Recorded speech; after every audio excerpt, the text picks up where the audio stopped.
So here we have the Nissan Qashqai automatic on a 17 plate. I'm going to start off by showing you around the outside of the car, and then we'll hop in and run through some controls on the inside. But from the outside, you can see it's a 5-door car with alloy wheels and tinted windows. Let's start off inside the boot and then work our way around the rest of the car from there.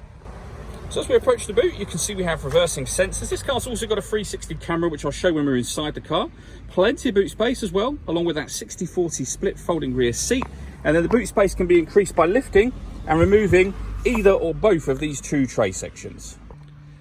Okay, so we're just going to work our way back round to the front of the car, and then we'll hop in and run through some controls on the inside. But now that we've done a full circle of it, you can see it's in excellent condition the whole way round. Just briefly before we climb in, I think it's well worth seeing the interior from this exterior point of view. There's plenty to run through on the dashboard, so let's hop in and we'll do that now. Okay, now that we're inside the car, we're going to start with the dials. On the left-hand side, we have the rev counter, and on the right-hand side, the speedometer and fuel gauge. In the middle, you can see the total miles for this car, which is 6,233. Above that, we have a digital readout for the speedometer. The information that's currently being displayed there can be changed using buttons on the steering wheel for various different menus, from satellite navigation through to fuel economy and back round to the beginning again.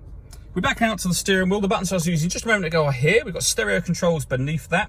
Over on the right hand side, we have cruise control, speed limiter, and then phone controls at the bottom here. The phone controls can only be used after such time as you pair the phone up, and that is done over on the touchscreen in the center here. Hit the phone icon and then connect, and then pair a new device and follow instructions on screen from there. In terms of listening to music in this car, we have the radio, of course, and you'll see we have DAB, FM, and AM radio. If you want to listen to your own music, you can do that via the CD player.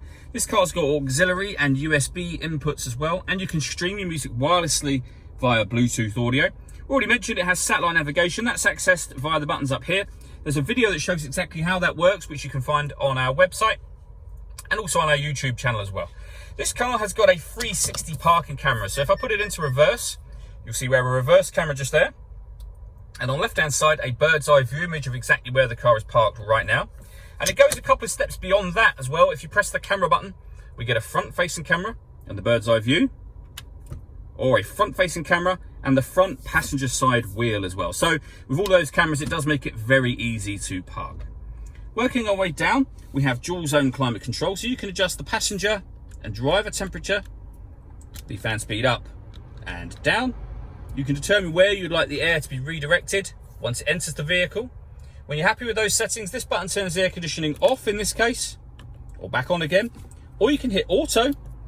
The car will now maintain the temperatures you've asked for by taking control of the fan speed and the direction of the air.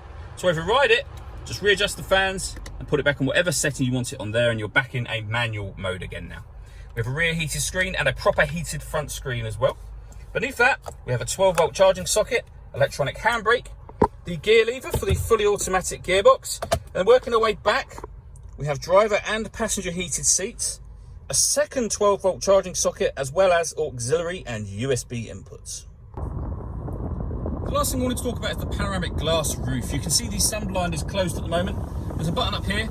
If we hit that, that will open in one motion from the front to the back of the rear seats.